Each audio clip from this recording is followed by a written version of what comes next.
In this video, I'll show you how to make copies using your HP DeskJet 2922 printer.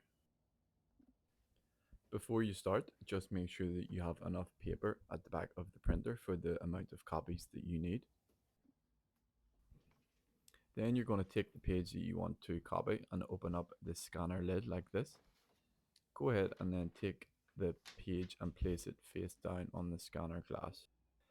You then want to align the top left corner of the page into the bottom right of the scanner like this. You'll see this little arrow. Go ahead and close the lid. Then if you come to the printer's control panel, you'll see at the bottom you have your color copy button and then your black and white copy button. So for example, let's say I want two black copies. I'll press this button twice and then you'll see the number 2 appear on the display screen. So I'm going to press this button twice, and here we can see the number 2, which means 2 copies are going to be printed.